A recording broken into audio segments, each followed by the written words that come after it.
दिन था जब हजरत मोहम्मद सल्लल्लाहु अलैहि वसल्लम के दौर में अरब में एक गांव था जिसका नाम फादास था।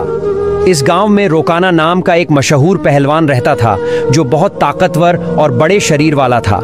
उस जमाने में रोकाना को सबसे शक्तिशाली इंसान माना जाता था क्योंकि कुश्ती में कोई भी उसके सामने टिक नहीं पाता था। हर मुकाबले में लोग उसकी ताकत के आगे हार मान लेते थे। उसकी बहादुरी और ताकत के चर्चे हर तरफ थे। एक दिन रोकाना अपने गांव के कुछ लोगों के साथ कुश्ती को लेकर बातचीत कर रहा था। तभी वहां एक अजनबी आया। उसने सबको संबोधित करते हुए कहा, क्या तुम लोगों को पता है कि मक्का में एक नबी तशरीफ लाए हैं? उनका नाम मोहम्मद सल्लल्लाहु अलैहि वसल्लम है। वो अल्लाह के सच्चे रसूल हैं और उन पर आसमान से कुरान उतारी गई है। उनकी बातों को सुनकर बहुत से लोग इस्लाम कबूल कर रहे हैं। उस व्यक्ति की बातें सुनकर वहां मौजूद लोगों में हलचल मच गई। सबने कहा, हमें भी उनसे मिलकर उनकी बातें सुननी चाहिए। रोकाना भी सोच में पड़ गया और थोड़ी देर बाद बोल पड़ा, अगर वो सच में अल्लाह के भेजे हुए नबी हैं तो मुझे उनसे कुश्ती लड़नी होगी। अगर मैंने उन्हें हरा दिया तो साबित हो जाएगा कि वो सिर्फ एक आम इंसान है। यही सोचते हुए रोकाना पहलवान अपने घर लौट आया। उसका एक बेटा था जिसका नाम यजीद था। वो भी अपने पिता की तरह बहुत ताकतवर था और उसने कभी किसी मुकाबले में हार नहीं मानी थी। रोकाना ने अपने बेटे से कहा, मैंने सुना है कि मक्का में मोहम्मद सल्लल्लाहु अलैहि वसल्लम नाम का एक व्यक्ति है जिसे लोग बहुत बड़ा जादूगर कहते हैं। इसलिए मैं सोच रहा हूँ कि मक्का जाकर उनसे मिलूं और उनके साथ कुश्ती करूं। रोकाना की ये बात सुनकर उसका बेटा यजीद बोला, बाबा मैं भी आपके साथ मक्का जाऊंगा। मैं भी देखना चाहता हूं कि वो वाकई में कौन है। कुछ दिनों बाद रोकाना और उसका बेटा यजीद मोहम्मद सल्लल्लाहु अलैहि वसल्लम से मिलने के लिए मक्का की ओर रवाना हो गए। लंबा सफर तय करने के बाद तपते रेगिस्तान को पार करके वे आखिरकार मक्का पहुंच गए। लेकिन मक्का पहुंचते ही रोकाना ने महसूस किया कि उसके दिल में एक अजीब सी शांति समा गई है। उसे ये भी महसूस हुआ कि मक्का के लोगों के चेहरे पर एक अलग ही रौनक है। ऐसा लग रहा था जैसे इस शहर का माहौल किसी अल्लाह की रहमत से महक रहा हो। मक्का की फिजा देखकर रोकाना ने अपने बेटे से कहा, बेटा यजीद, मुझे लगता है कि ये जगह बहुत खास है।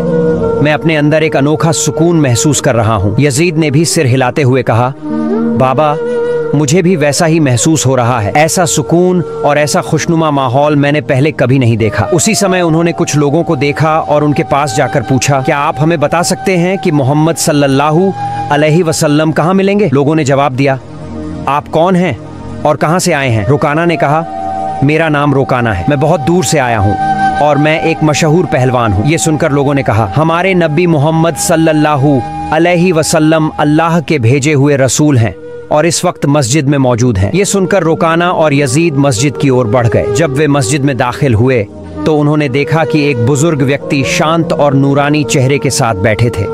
उनके चेहरे पर एक ऐसी मुस्कान थी जो दिल को सुकून देने वाली थी। ऐसा लग रहा था जैसे वो सभी का स्वागत कर रहे हों। रोकाना ने ध्यान से देखा और समझ गया कि यही वही व्यक्ति हैं जिनके बारे में उसने सुना था। वह उनके पास गया और आदर के साथ सलाम करते हुए बोला, हे मोहम्मद, क्या आप वही व्यक्ति हैं जिनके बारे में लोगों से सुना है?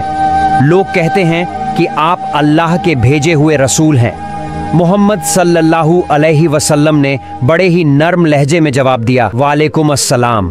हाँ, तुमने सही सुना है, लेकिन तुम कौन हो और कहां से आए हो? रोकाना ने गर्व से कहा, मैं बहुत दूर से आपकी तलाश में आया हूं। मेरा नाम रोकाना है और मैं इस दौर का सबसे ताकतवर पहलवान हूं। अब तक मैंने कभी किसी कुश्ती में हार नहीं मानी।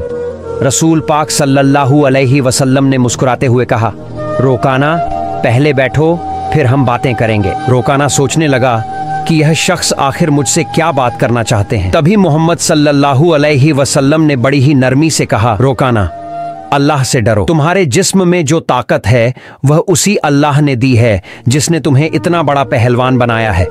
उसी महान अल्लाह के आगे सिर झुकाओ, उसी पर ईमान लाओ और मुझे उसका रसूल मानो। रोकाना ने हैरानी से कहा, हे मोहम्मद, आप क्या कह रहे हैं? मैं यहाँ सिर्फ कुश्ती लड़ने आया हूँ। मैंने सुना है कि आप अल्लाह के भेजे हुए रसूल हैं और आपके पास कोई खास ताकत है। इसी वजह से मैंने सोचा कि मैं आपके साथ कुश्ती करूं।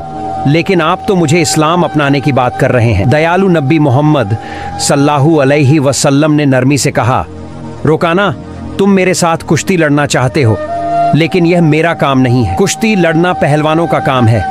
और मैं कोई पहलवान नहीं हूँ। रोकाना हंसते हुए बोला, हे मोहम्मद, मैं ये बातें सुनने नहीं आया हूँ। मैंने सुना है कि आप बहुत ताकतवर हैं और आपको जादू भी आता है। अगर आप सच में अल्लाह के रसूल हैं तो अपनी ताकत से मुझे कुश्ती में हरा कर दिखाइए। मोहम्मद सल्लल्लाहु अलैहि वसल्लम मुस्कुराए और बोले, रोकाना, तुम इतनी जिद कर रहे हो, इसलिए मैं तुम्हारे साथ एक शर्त पर कुश्ती लड़ने के लिए तैयार हूँ। रोकाना ने उत्सुकता से पूछा, क्या शर्त है? नबी सल्लल्लाहु अलैहि वसल्लम ने फरमाया, अगर तुम कुश्ती में मुझसे हार गए तो तुम्हें इस्लाम कबूल करना होगा और मुझे अल्लाह का भेजा हुआ रसूल मानना होगा। रोकाना यह सुनकर सोच में पड़ गया, यह एक आम आदमी मुझे कैसे हरा सकता है? मेरी चौड़ी छाती, मजबूत हाथ, पैर और गजब की ताकत के सामने यह मामूली इंसान नहीं टिक पाएगा। मैं दुनिया का सबसे ताकतवर पहलवान हूं और आज तक कोई मुझे हरा नहीं सका। यह तो पहलवान भी नहीं है, फिर यह मेरी बराबरी कैसे करेगा? यही सोचकर रोकाना ने मोहम्मद सल्लल्लाहु अलैहि वसल्लम का मजाक उड़ाया और घमंड भरे स्वर में बोला, ठीक है, मैं तुम्हारी शर्त मानता हूं। अगर तुम मुझे हरा देते हो तो मैं तुम्हें अल्लाह का रसूल मान लूंगा और इस्लाम कबूल कर लूंगा। इसके बाद कुश्ती के लिए एक बड़ा मैदान तैयार किया गया। मक्का और आसपास के इलाकों से लोग यह मुकाबला देखने के लिए उमड़ पड़े। हर कोई उत्सुक था कि क्या होगा। लोग जानते थे कि रोकाना अपनी ताकत के लिए मशहूर है, लेकिन वे यह भी देखना चाहते थे कि मोहम्मद सल्लल्लाहु अलैहि वसल्लम कैसे मुकाबला करेंगे। फिर सही समय पर मुकाबला शुरू हुआ। दयालु नबी मोहम्मद सल्लल्लाहु अलैहि वसल्लम और रोकाना मैदान में उतरे। रोकाना ने हमला करने के लिए कदम बढ़ाया, लेकिन तभी नबी सल्लल्लाहु अलैहि वसल्लम ने बड़ी आसानी से रोकाना को पकड़कर एक झटके में उठा लिया और जमीन पर पटक दिया।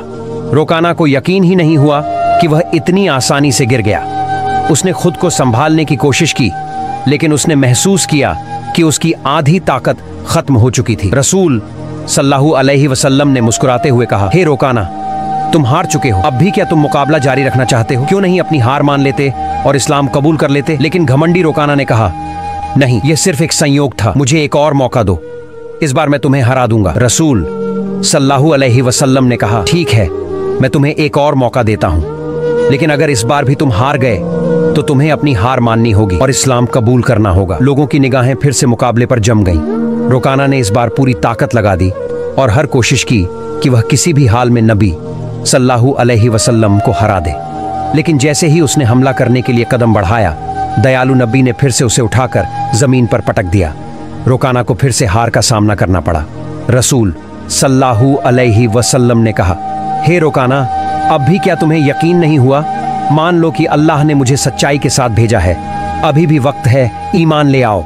लेकिन रोकाना का अहंकार उसे हार मानने नहीं दे रहा था। रोकाना अपने मन में सोच रहा था, मैंने तो कभी किसी से कुश्ती में हार नहीं मानी, फिर यह कैसे हो सकता है कि मैं किसी ऐसे इंसान से हार जाऊं जो पहलवान भी नहीं है। इसलिए उसने फिर से नबी सल्लल्लाहु अलैहि वसल्लम से कहा, मुझे एक आखिरी मौका दो। हमारे नबी तो रहमतुल आलमीन, सबके लिए दया का स्रोत है।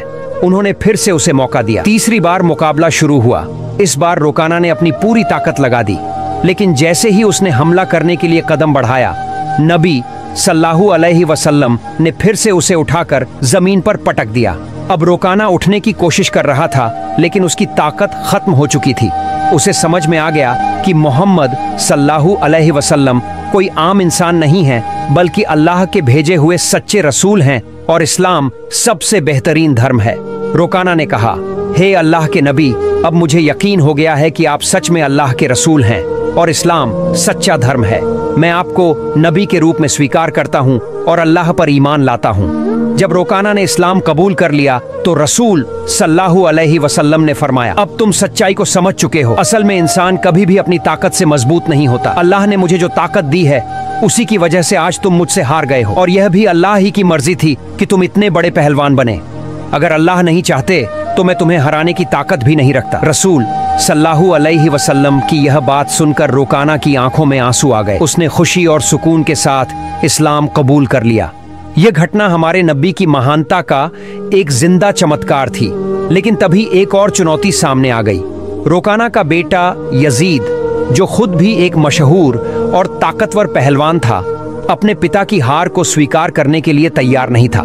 उसके अंदर एक अजीब सा आत्मविश्वास था जो उसे अपने पिता की हार का बदला लेने के लिए उकसा रहा था। यजीद ने गुस्से और जोश में भरकर रसूल सल्लल्लाहु अलैहि वसल्लम को ललकारा, आपने मेरे पिता को कुश्ती में हराकर यह साबित कर दिया कि आप असाधारण इंसान हैं, लेकिन मैं आपकी ताकत को अब परखना चाहता हूं। क्या आप मेरे साथ कुश्ती लड़ेंगे? रसूल सल्लल्लाहु अलैहि वसल्लम ने यजीद की आंखों में देखा और समझ गए कि उसके दिल में अब भी